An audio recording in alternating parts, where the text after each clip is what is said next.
While the lawyer read the will, the silence in the room was as thick as the velvet curtains drawn shut against the afternoon sun. Seraphina's cousins received sprawling vineyards in Tuscany, a fleet of luxury yachts moored along the French Riviera, and coastal estates that stretched farther than the eye could see. But when her turn came, the lawyer reached into a worn leather pouch and placed 4 small silver coins in her trembling palm, then spoke the words that seemed to shatter a decade of devotion. "Your grandfather said, 'This is all you deserve.'" The family's laughter erupted like broken glass, echoing through the marble halls of the Brennan estate. But what they didn't know, what not a single smirking face in that room could have possibly predicted, was that the old vintner was a master of hidden vintages, a man who planted his truths deep like vines in stony soil, where only the patient and the worthy would ever find harvest. In the next few minutes, you'll discover why those 4 tiny coins were worth more than every vineyard, yacht, and estate combined, and how in less than 72 hours, Seraphina's cousins received urgent calls they never imagined possible, calls that would unravel everything they thought they had just inherited. Follow now the astonishing rise of Seraphina Lindqvist. If you love watching arrogance collapse under the weight of its own cruelty, subscribe to this channel. Here we share stories that prove the universe keeps perfect records, and that those who mock the quiet ones often mock the very people holding the keys to their future. Hit that like button so this story reaches someone who needs to remember that silence isn't weakness. Sometimes it's strategy. Because what Seraphina inherited that rainy afternoon wasn't just a handful of coins. It was the power to teach her entire family that cruelty always comes with a bill, and the universe always collects. Before we jump back in, tell us where you're tuning in from, and if this story touches you, make sure you're subscribed, because tomorrow, I've saved something extra special for you. The reading of Alaric Brennan's What Was Never Meant to Be a Quiet Affair. His 3 grandchildren, Thaddeus, Roderick, and Ophelia, had transformed the event into something closer to a gala than a grieving. The main salon of the Brennan estate in Ashgrove Heights had been dressed in dark florals and flickering candles, not out of mourning, but out of theatrical reverence. Waiters in white gloves circulated with flutes of vintage champagne. A string quartet played somberly in the corner, a touch Ophelia had insisted upon, claiming it would look exquisite in the photograph she planned to post later that evening. 3 photographers roamed the room, capturing moments already being drafted into captions about legacy, bloodline, and generational wealth. Seraphina Lindqvist sat near the back, in a simple black linen dress she had ironed herself that morning. At 38, she was the odd one out, the outsider, the quiet cousin, the granddaughter no one had bothered to invite to holidays until she moved into the estate 10 years ago. Her father had been Alaric's estranged younger son, a man who'd walked away from the Brennan name long before Sera was born, choosing a modest life in a small coastal town where he'd worked as a boat mechanic until the day he died, when Sera was barely 19. Her mother had raised her alone after that, waitressing double shifts in a diner that smelled of burnt coffee and bacon grease. Sera had worked her way through school on scholarships and sheer stubbornness, eventually becoming a viticulture engineer, someone who designed irrigation and soil systems for vineyards. She had never met her grandfather until one autumn afternoon, 10 years ago, when an unfamiliar number lit up her phone. "Seraphina," the voice had said, gravelly, commanding, but tired. "I'm an old man who's made too many mistakes. The greatest of them was letting your father walk away and never knowing you. Would you consider coming home? Not as staff, not as a caretaker, as my granddaughter. Let me know you before I run out of time." She had quit her job at a winery consultancy the following week, packed 2 suitcases, and moved into the private east wing of the Brennan estate. For 10 years, she had been Alaric's constant companion, reading to him in the evenings when his eyes grew tired, playing chess with him beside the greenhouse, walking the rose gardens as he told her stories about the land, about soil, about the quiet wisdom of things that grow slowly. She had cared for him through 2 heart surgeries, 3 winters of pneumonia, and countless nights when grief over his estranged son finally caught up with him.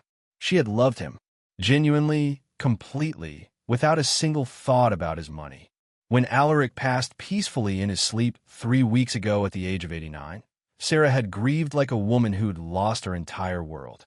Thaddeus, Roderick, and Ophelia had grieved like influencers attending a funeral, posting black and white tributes on social media while privately texting each other about square footage and property values. Now, as Dr. Matthias Corval, the family's attorney of nearly 40 years, rose from his seat with a leather folder in hand, the room finally stilled. Matthias was 70, silver-haired, his expression carved from the same patient stone as the old estate walls. His eyes found Sera in the back row for a fleeting second, and something in that glance felt almost like a promise. "Let us begin," he said. The first portion passed predictably. Donations to conservation foundations, generous bequests to longtime staff, a sizable gift to the gardener who had worked the Brennan ground for 52 years. Then came a moment the cousins had been waiting for. "To my grandson, Thaddeus Brennan," Matthias read, "I leave the entirety of the Brennan coastal vineyards, including the Sonoma estate, the Tuscan holdings, and all associated brand rights." Thaddeus leapt to his feet, arms raised. "Let's go." He was already pulling out his phone. A photographer spun to capture the moment. "To my grandson, Roderick Brennan, I leave the Brennan luxury hospitality portfolio, including the 12 resort properties across Europe and the Caribbean and the fleet of chartered yachts." Roderick laughed, clapped his brother on the back, and signaled a waiter for more champagne. "To my granddaughter, Ophelia Brennan, I leave the Brennan land holdings, including the coastal estates, the Swiss chalet, and all remaining residential properties registered to the family trust." Ophelia let out a delighted shriek and immediately began typing into her phone, tagging friends. Then Dr. Corval paused. He reached beneath the folder and produced a small, worn leather pouch, the kind a traveler from a different century might have carried. The room hushed. Every head turned toward Seraphina. "And to my granddaughter, Seraphina Lindqvist," Matthias read softly, "I leave this." He walked across the marble floor, his footsteps the only sound, and placed the pouch gently into Sera's hands. She opened it, for small silver coins spilled into her palm, cool and impossibly light. Dr. Corval returned to his seat without another word, his expression as unreadable as a sealed envelope. The silence lasted exactly 4 seconds. Then Thaddeus burst into laughter, a loud, braying sound that filled the entire salon. $4, he gasped, doubling over, slapping his knee. $4. The charity case got pocket change. Roderick joined in, already filming on his phone, panning from Sera's stunned face to the coins in her palm. "This is beyond priceless. All those years reading him bedtime stories and playing chess, and you got enough for a coffee. Maybe a small coffee." Ophelia sauntered over, heels clicking across the marble, a cruel smile playing on her glossed lips. "Sweetie, listen. If you need help figuring out which bus goes to the shelter, just ask. We're family, after all." She laughed at her own joke and snapped a selfie with Sera in the background, captioning it before she even walked away. Sera said nothing. Her fingers had closed around the 4 coins, so tightly the edges were pressing marks into her palm. She had spent 10 years of her life in this house. 10 years reading Yeats to her grandfather by the fireplace. 10 years learning the names of every rose in the garden. 10 years listening to stories about her father as a boy, stories her mother had never been told, stories Alaric had wept through while Sera held his hand. And for 10 years, she had never once asked about inheritance. She had never wanted a single cent. She had only wanted him. Preparing and narrating this story took us a lot of time. So if you're enjoying it, subscribe to our channel. It means a lot to us. Now back to the story. The memories flooded her now, all at once. She remembered the first night she had arrived at the Brennan estate, terrified and clutching a second-hand suitcase, and how Alaric had met her at the door himself. Not a butler, not a staff member, and said simply, "You have your father's eyes. Come inside, Seraphina. You're home." She remembered the autumn afternoon they had planted a single apple sapling together in the south garden because he wanted to leave something alive with her hands in the soil beside his. She remembered the rainy evening he had pressed his grandfather's pocket compass into her palm, a small brass thing, engraved with the words "North is always home," and said, "If you ever feel lost, Sera, this will remind you where to find yourself." She still wore that compass on a chain beneath her dress. She could feel it now, warm against her skin, as her cousins laughed around her. Thaddeus was already walking toward the sideboard. He picked up an open bottle of Burgundy, a 1998 Brennan Reserve, one of her grandfather's most beloved vintages, and began swaying it dramatically as he approached her. "Let's toast," he announced to the room. "Let's toast to Seraphina's massive inheritance." He stumbled, whether by accident or design. The Burgundy arced through the air and cascaded down the front of Sera's simple black dress, staining the linen a deep, bleeding red. A collective gasp rose from the guests, followed by scattered laughter. Someone clapped. "Oh no," Thaddeus mock groaned. "How clumsy of me. But hey, with $4, you can probably get the stain out at a laundromat. Or, just start your new career as a dishwasher. At least you'll be qualified." The laughter surged. Photographers captured it all. Sera standing there in her ruined dress, her silver coins clenched in her fist, a tear finally slipping down her cheek, despite her fiercest effort to hold it back. Dr. Corville's voice cut through the noise, calm and measured. The will also specifies that Seraphina has 30 days to vacate her residence on the estate grounds. The 30 days? Thaddeus interrupted, whirling around. "Absolutely not. She leaves today. Tonight. Right now. I'm not having the poor relation wandering my house like a ghost. She has 30 minutes. 30 minutes to pack and get out." "Thaddeus," Matthias said evenly, "the will specifies." "I don't care what specifies. This is my house now. My rules." Thaddeus turned to Sera, his eyes shining with something close to glee. "You heard me. 30 minutes. Take your coins and disappear." Sera looked at Dr. Corville, searching his face for any sign of protest, any indication that this couldn't possibly be happening. But Matthias only met her gaze with that same unreadable calm. "The primary heirs have rights to the residence." "I'm sorry, Seraphina." She stood on shaking legs, the 4 coins pressed in her palm like tiny anchors. She walked out of the salon without looking back, climbed the grand staircase she had climbed 10,000 times, and entered the small corner room in the east wing that had been her home for a decade. She didn't pack clothes. She didn't pack jewelry. She had almost none anyway. She took one thing, a silver-framed photograph from her bedside table, the only photo she had of herself with Alaric, taken on his 87th birthday. The two of them sat on a garden bench, laughing over a chessboard, an autumn sun lighting their faces. When she came back downstairs 18 minutes later, Thaddeus was waiting at the front door with a black garbage bag in his hand. He thrust it at her with a grin. "Trash belongs in trash bags," he said. "Figured you'd appreciate the help." Sera took the bag without a word. She placed the photograph inside. She looked at Thaddeus for a long, silent moment, long enough that his grin faltered just slightly, and then she walked out the front door into a pouring, bitter autumn rain. The iron gates of the Brennan estate closed behind her with a heavy mechanical clang. Sera stood on the wet gravel road, the rain soaking through her wine-stained dress within seconds. She opened her palm and looked down at the 4 silver coins, turning them in her fingers one by one. And for the first time, she noticed something. Each coin had been engraved, a single word etched in tiny, precise letters along the rim. "Trust. Your own worth."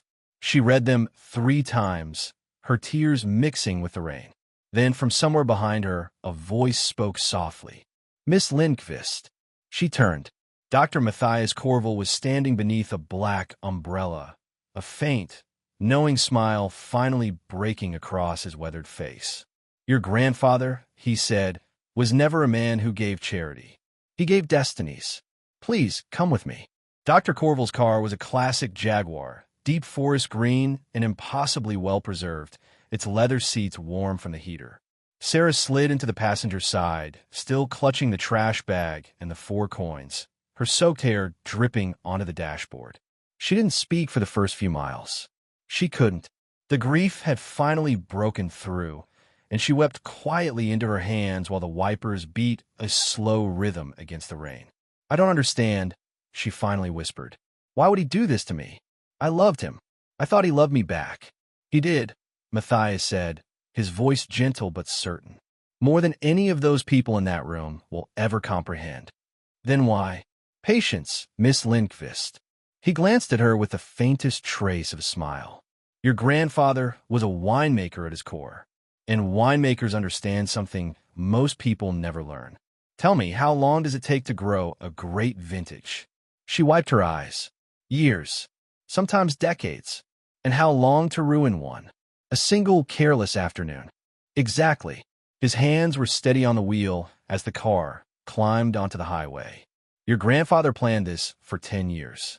Every detail, every word, every coin in your hand. He wanted to see who, at the end of his life, would show their true vintage, and who would reveal themselves as spoiled fruit." Before Sera could respond, his phone rang through the dashboard speakers. Matthias tapped the accept button. "Dr. Corville, this is Margit from Brennan Coastal Vineyards. We have a major problem. The entire distribution licensing system is locked. We can't release any inventory. Thaddeus Brennan is demanding access, and we can't give it to him. The credentials aren't registered to his division at all." "I understand, Margit. I'll look into it." He ended the call. 30 seconds later, another one came in. "Dr. Corville, this is Jean-Luc from Brennan Hospitality Group. All of our hotel operating licenses expired at midnight last night. The renewals were filed, but they're registered to an entity I can't find anywhere in our records. Without those licenses, we can't legally operate any of the 12 properties. Guests are already being turned away at check-in." "Understood, Jean-Luc. I'll investigate." Then a third call. "Dr. Corville, Ophelia Brennan is at the Zurich estate demanding the tenant rosters. But the leases aren't registered to Brennan Land Holdings. They're under some other trust, and the tenants are refusing to recognize her authority. 2 of them have already contacted their lawyers." Matthias ended the third call and glanced at Sera. "It's beginning," he said simply. "What is?" "The collapse of the empire your cousins believe they inherited." Sera stared at him. "What do you mean?" "Your grandfather separated the appearance of ownership from the reality of control 40 years ago. Your cousins now possess impressive-looking assets, vineyards, resorts, estates. But those assets are empty vessels. The licenses, the algorithms, the water rights, the brand contracts, the proprietary yeast cultures, the tenant agreements, every single thing that makes those businesses actually function belongs to a separate holding trust. A trust which, as of this afternoon, now belongs entirely to you." Sera opened her palm and stared down at the 4 silver coins. "Those," Matthias said, "are the key. Read them again." She looked. "Trust. Your own worth. A message. A message and a mechanism. But you'll understand that part soon." They drove east for nearly 3 hours, climbing steadily out of the valley and into the Cascade foothills.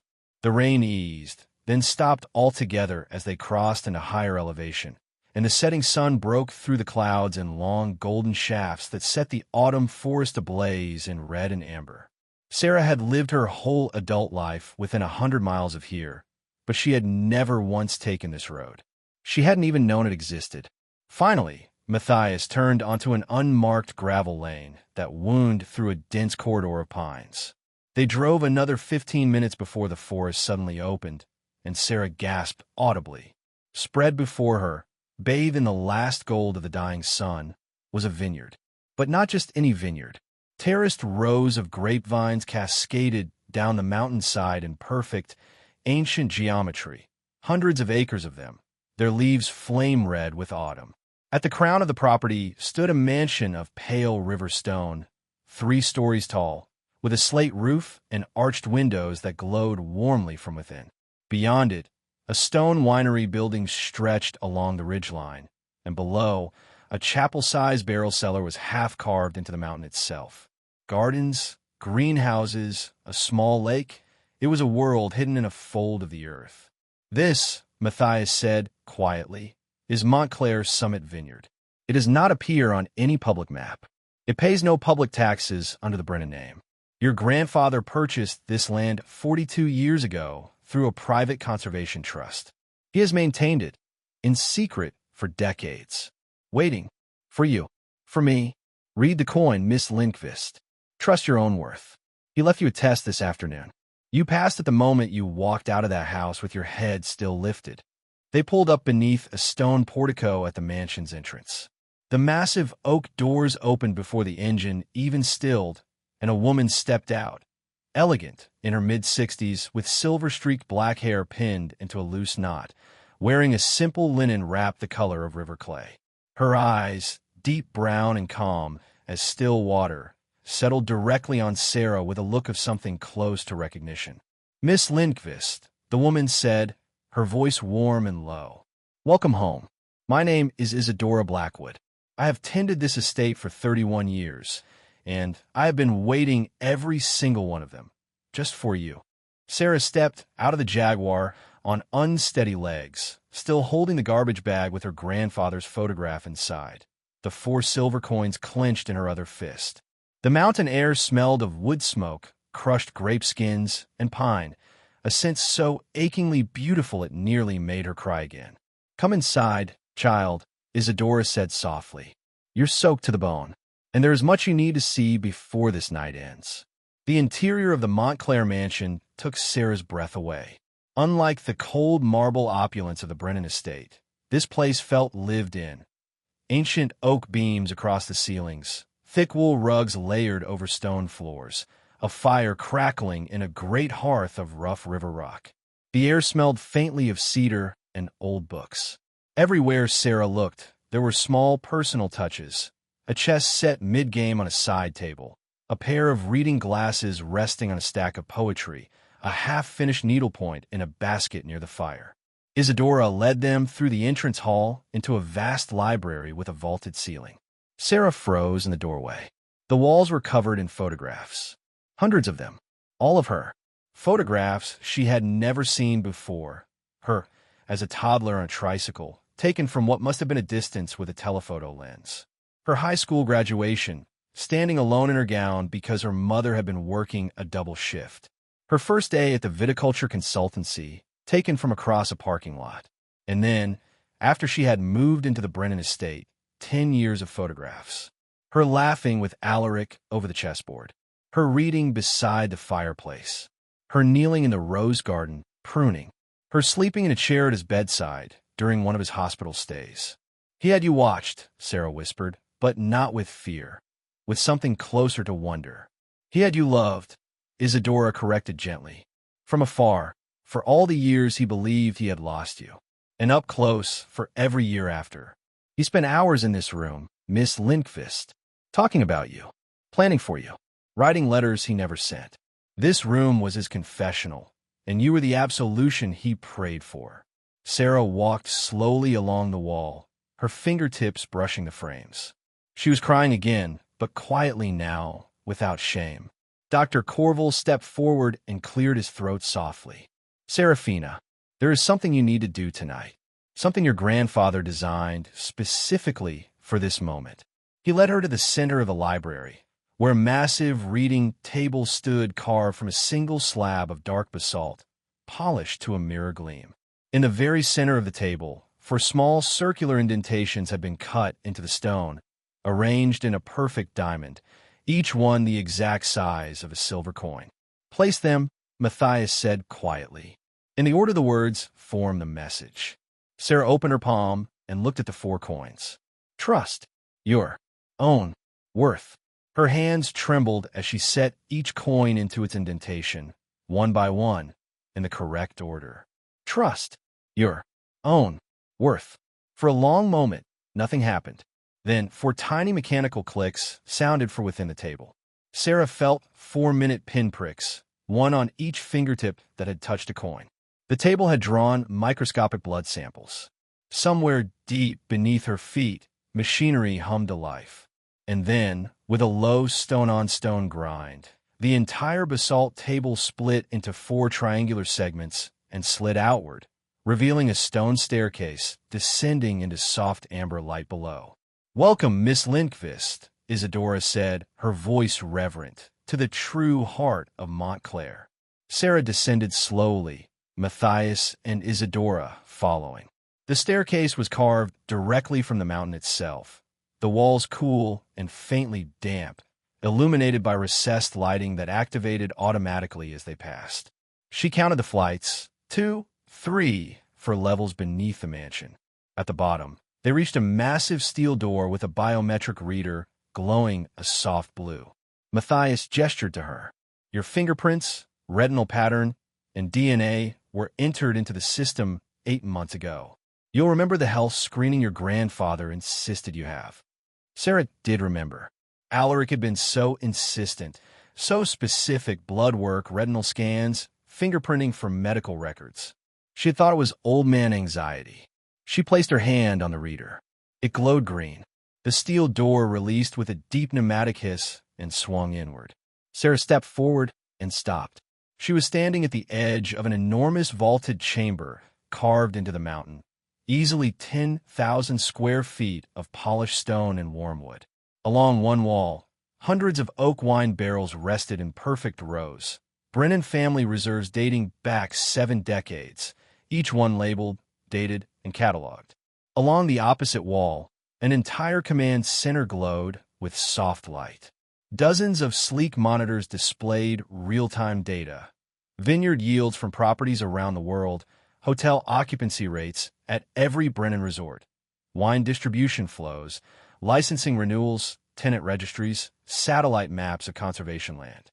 Servers hummed quietly behind glass panels.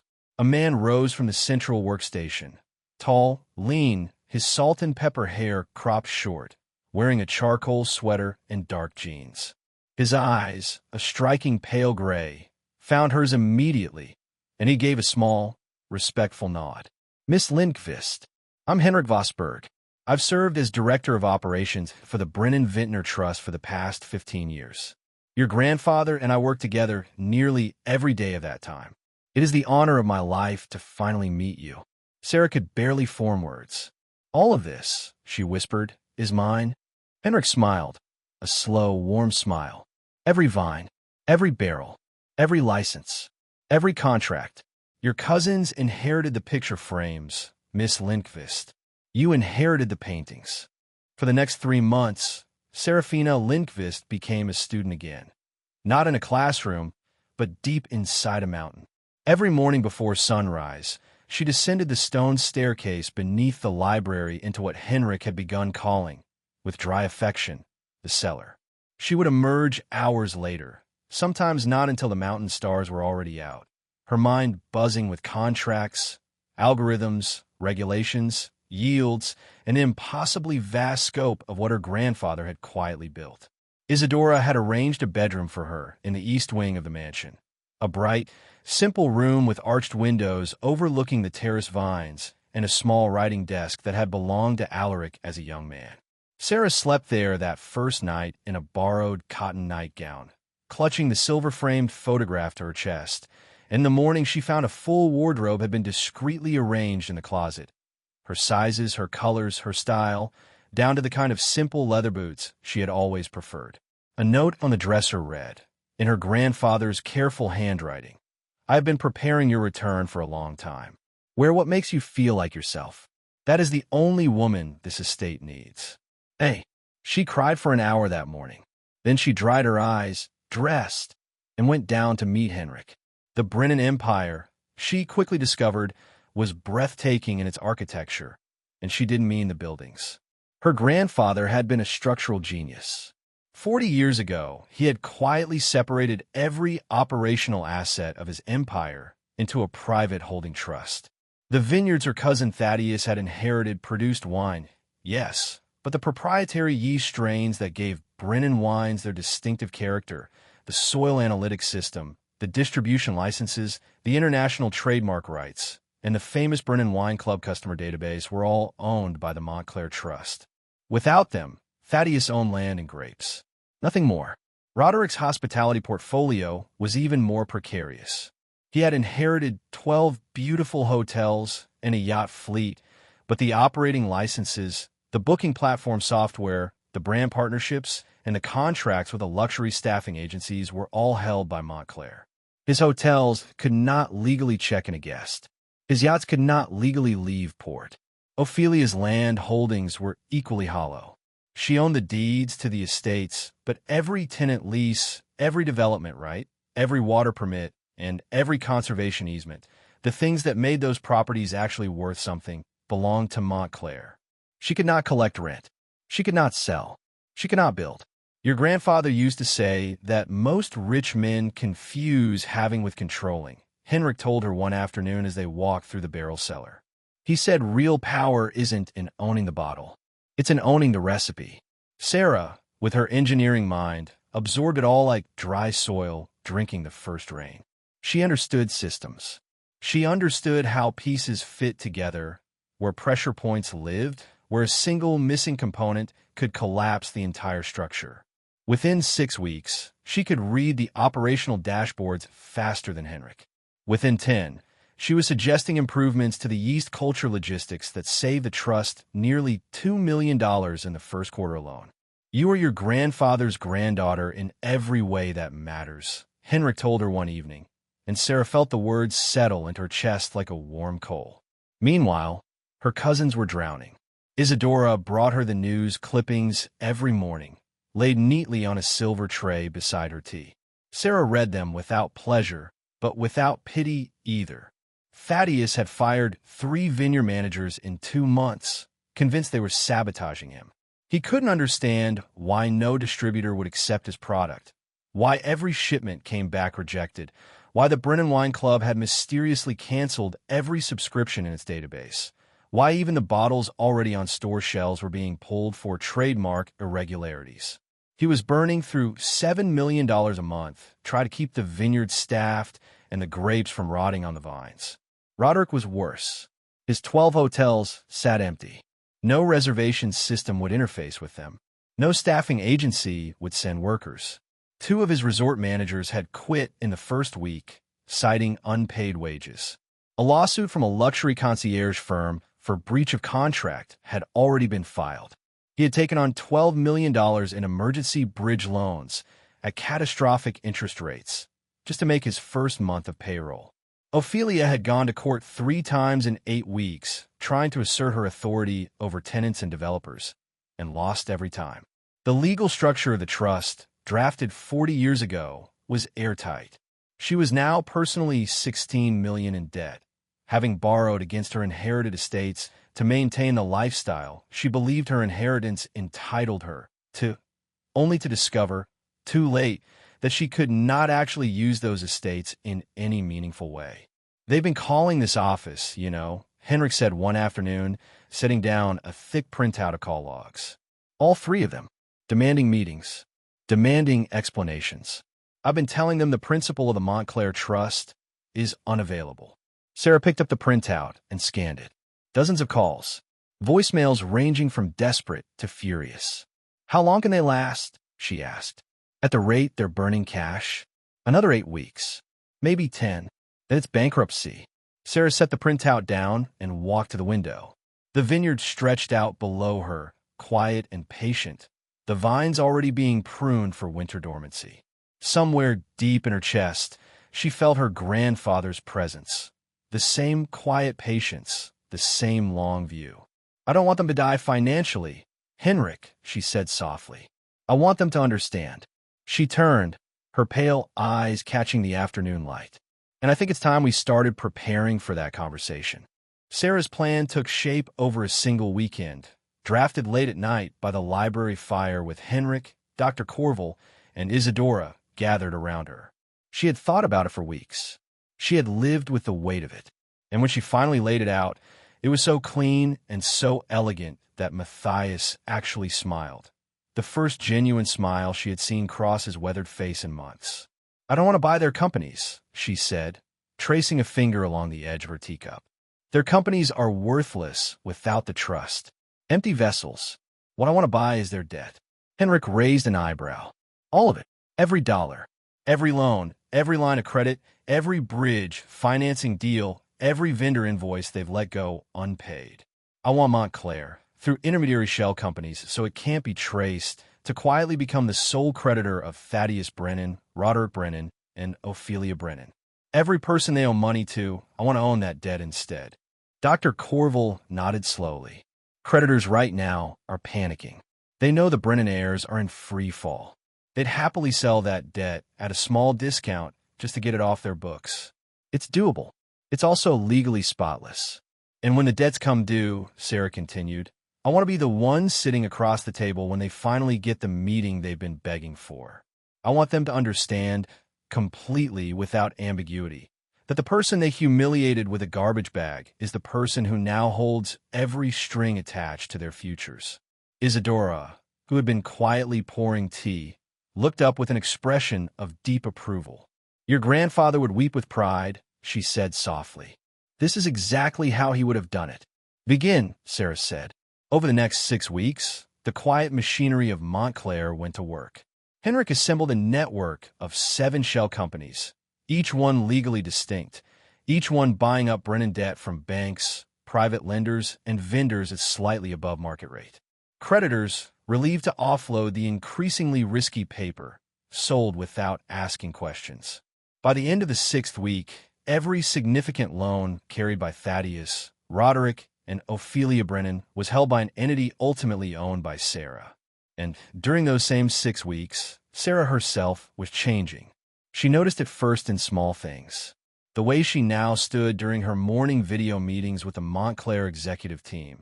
Shoulders back, chin level, speaking with a calm authority that would have been unthinkable 3 months ago. The way Henrik had started deferring to her on complex decisions, not out of politeness, but out of genuine respect. The way her voice had dropped half a register when she was making difficult calls, steady, measured, unshakable. Isadora had taken her to a tailor in the city, a small, discreet man who had made every suit Alaric had worn for the last 30 years. Sera now owned 5 of them, impeccably cut, in deep charcoal, storm gray, and a midnight navy so dark it looked almost black. She had cut her long hair into a sharp, shoulder-length bob. She no longer wore her grandfather's compass under her dress. She wore it outside, visible against her collarbone, a quiet declaration. The woman who had stood in the rain 3 months ago, soaked in burgundy and clutching a trash bag, was gone. This new woman walked the barrel cellars in the evenings and talked to the vines in the morning. She read every contract herself. She knew the name of every employee at Montclair, all 62 of them, and the names of their children. She had approved a profit-sharing program that would begin in the new year. She had ordered a full conservation survey of all Brennan land holdings, with instructions that any parcel of ecological value be moved permanently into a protected trust. She was becoming the woman Alaric had always seen in her. On a cold Tuesday morning in late November, Henrik brought her the final report. Every debt is ours, he said, setting the leather folder on her desk. Thaddeus owes us $43 million. Roderick, $51. Ophelia, $28. Combined, $122 million in liabilities, all of it callable with 30 days' notice. Sera opened the folder and read every page carefully. How desperate are they right now? Henrik smiled grimly. Thaddeus has been drinking heavily. Roderick's wife left him 2 weeks ago and took the children. Ophelia has been photographed at 3 different pawn shops in the past month, selling jewelry. They're calling our office 6 and 7 times a day now. Schedule the meeting, Sera said. Henrik nodded and rose. Henrik, he paused at the door. Let them sweat for another week. He allowed himself a small, approving smile. Understood. The following Tuesday, Henrik finally accepted Thaddeus's 34th call that month. Mr. Brennan, he said coolly, the principal of the Montclair Holding Trust is now prepared to meet with you and your siblings regarding your outstanding financial obligations. She will see you Friday at 2 o'clock at the Astoria Tower Conference Center downtown. Thaddeus's voice cracked through the speaker, a mixture of confusion and sudden, dawning panic. Yes, I will send the address and parking instructions within the hour. Henrik ended the call and looked across the desk at Sera, who was standing at the window, watching the first snow of the season settle gently over the vines. They'll come, he said. I know they will, Sera answered quietly. They have nowhere else left to go. She turned, and the late afternoon light caught the 4 silver coins arranged on her desk. Trust. Your own worth. Exactly where she had placed them every morning for the past 3 months. A quiet reminder of the woman she had chosen to become. Let's finish this, she said. The Astoria Tower's top-floor conference suite had been rented entirely by Sera for the afternoon. Floor-to-ceiling windows wrapped 3 sides of the room, opening onto a breathtaking view of the city skyline, the river, and the distant mountains where Montclair sat hidden beneath its first snowfall. A long conference table of polished walnut stretched down the center, flanked by 12 leather chairs. At the far end, a single chair faced the door. Sera arrived 90 minutes early, accompanied by Dr. Corville, Henrik, and 2 senior attorneys from the Montclair legal team. She wore the charcoal suit, a crisp white blouse, and her grandfather's brass compass visible against her throat. Her hair was pulled back into a severe, clean twist. She wore no makeup except a steady line of dark kohl along her lash line. A small touch Isadora had suggested, saying, "Let them see your eyes clearly." The legal team set up the presentation materials along one wall, 4 enormous display screens, each loaded with documentation.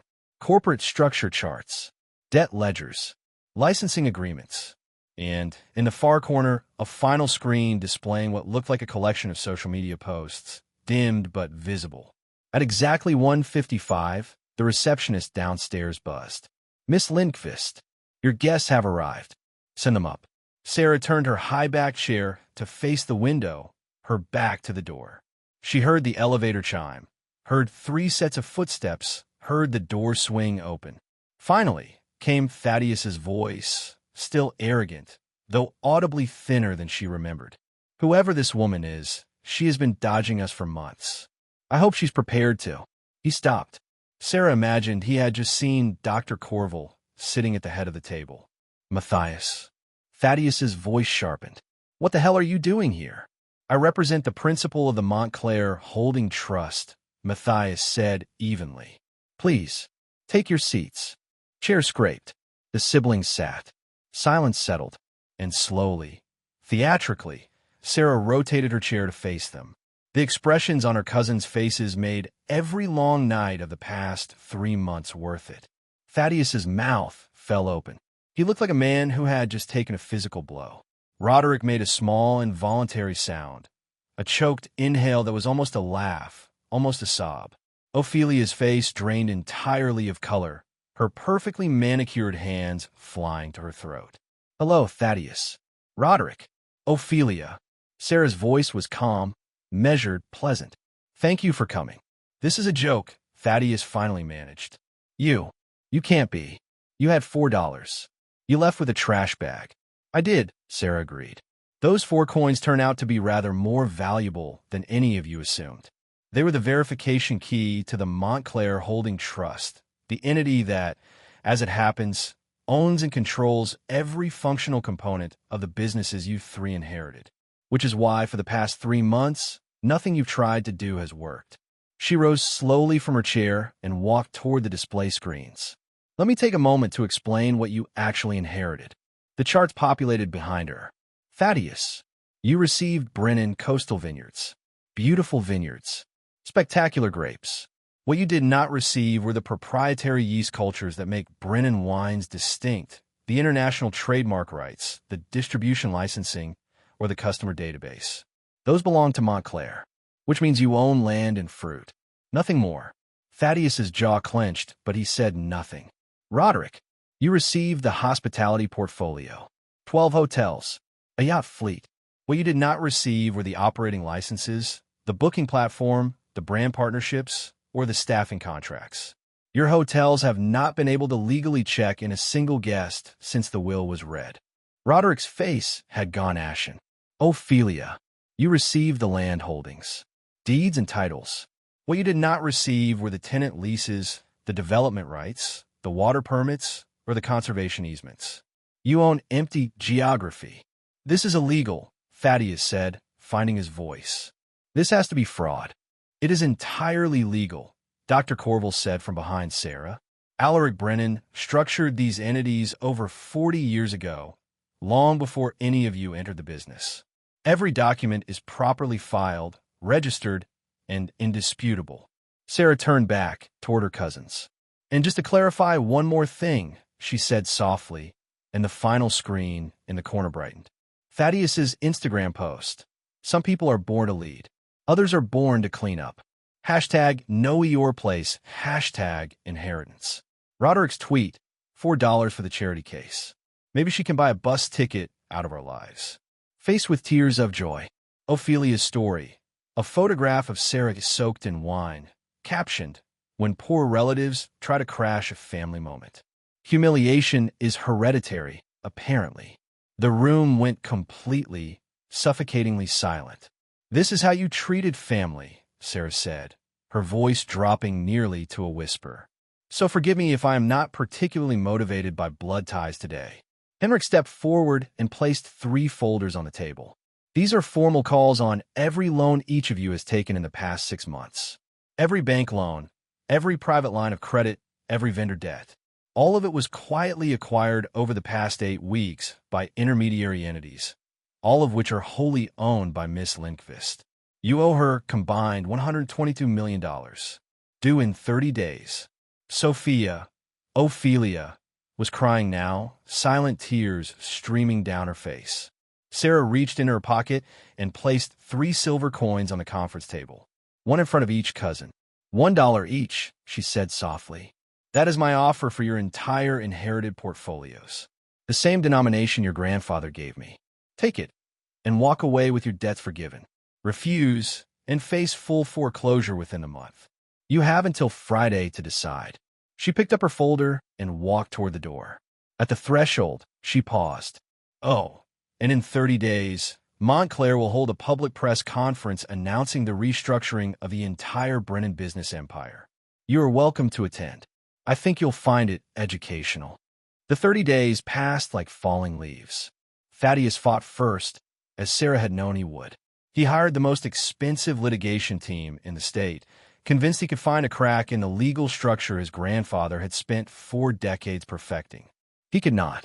3 weeks in, his lead attorney sat him down and told him, bluntly, that the Montclair Trust was the most airtight legal architecture he had ever examined in his career. Take the $1, Mr. Brennan.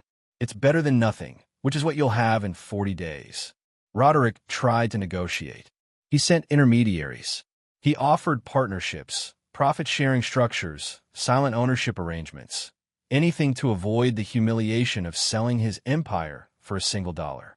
Sera rejected every overture. The price is set, Henrik told each emissary. $1. Friday deadline. No counteroffers. Ophelia tried to beg.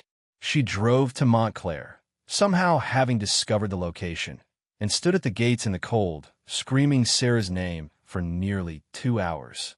Isadora watched her from the mansion window with the calm, patient eyes of a woman who had seen too much of life to be moved by performance. Shall I call the sheriff? Isadora had asked. No, Sera said quietly. Let her stand in the rain. She needs the lesson more than the rest of them. Ophelia eventually left. She did not come back. On the morning of day 30, 3 signed contracts arrived at Montclair by certified courier. Thaddeus, Roderick, and Ophelia had each sold their entire inherited portfolios to the trust for $1 apiece. The Brennan Empire, in its entirety, was now unified under Sera's ownership. The press conference was held 2 weeks later in the grand ballroom of the city's oldest hotel. Business journalists, investment analysts, wine critics, and conservation advocates packed the room. At Sera's quiet insistence, Thaddeus, Roderick, and Ophelia had been sent front-row invitations. All 3 attended. All 3 sat together in silence. No cameras flashing in their direction now. Sera took the podium in her charcoal suit, the brass compass gleaming at her throat. My name is Seraphina Lindqvist, she began, her voice steady and clear. I'm the principal of the Montclair Holding Trust, and today I am announcing the full unification and restructuring of the Brennan business empire. The vineyards, the hospitality portfolio, and the land holdings, under a single new entity called the Brennan Montclair Foundation. The cameras began flashing furiously. She announced a profit-sharing program for every employee. She announced the permanent conservation of 12,000 acres of Brennan land, held in perpetuity for ecological protection. She announced scholarships for children of vineyard workers. She announced that the Brennan Wine Club was being relaunched as a nonprofit benefiting sustainable farming. Every decision, she said, would reflect the values of the man who had built everything. Not his reputation, but his quiet, truer self. My grandfather understood something most powerful men never learn, she said near the end. Value is not measured by what you display. It is measured by what you cultivate. Wine, like character, cannot be rushed. Both take decades. Both are ruined in a single careless moment. And both, when done correctly, outlast the people who made them. In the front row, Thaddeus was staring at his shoes. Roderick's eyes were wet. Ophelia was openly crying. Not the performative tears Sera remembered from 3 months ago, but quiet, exhausted, real ones. 6 months later, on a bright spring morning, Sera invited all 3 of them back to Montclair. She met them in the library. No lawyers, no staff, just the 4 of them and the 4 silver coins which Sera had placed in a small dish on the reading table. "I'm not going to lecture you," she began, gesturing for them to sit. "And I'm not going to apologize for anything I did, but I'm going to offer you something grandfather would have wanted me to offer." She slid 3 folders across the table. The Brennan Montclair Foundation is launching 3 new divisions this year.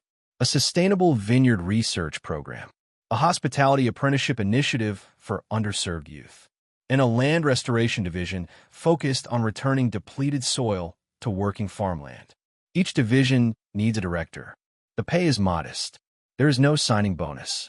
The equity you earn comes only after 3 years of measurable performance. And I am offering 1 position to each of you. Thaddeus looked up, his eyes red. "Why?" "Because grandfather didn't want you destroyed," Sera said softly. "He wanted you taught. And because I have spent enough of my life believing I was worth nothing. I don't want to be the person who teaches you that same lie." Roderick opened his folder with trembling hands. "Seraphina, I don't deserve this." "No," she agreed quietly. "You don't. That's the point. Grandfather gave me $4 I didn't deserve, either. He was betting I would grow into someone who did. I'm making the same bet on you now." Ophelia was crying again, but this time, her tears fell onto the folder she had opened. "I was so cruel to you." "I know," Sera said, "and I forgive you. But forgiveness is not the same as forgetting. You 3 have a long road ahead of you. I'm offering you the star of 1, nothing more." All 3 accepted. They began the following Monday. 1 year later, a small brass plaque appeared beside the mansion's front door. It read, in simple lettering, "Montclair Summit, founded on $4 and 1 belief. Trust your own worth." Sera walked past it every morning on her way to the vines. And somewhere, she knew, her grandfather was smiling. If Seraphina's story moved you tonight, remember this. The people who mock you are often showing you their limits, not yours. The smallest inheritance can become the greatest legacy when placed in the right hands. And sometimes the universe writes its justice slowly, like wine, aging in a quiet cellar, waiting patiently for the moment to pour. Up next, you've got 2 more standout stories right on your screen. If this one hit the mark, you won't want to pass these up. Just click and check them out. And don't forget to subscribe and turn on the notification bell so you don't miss any upload from us.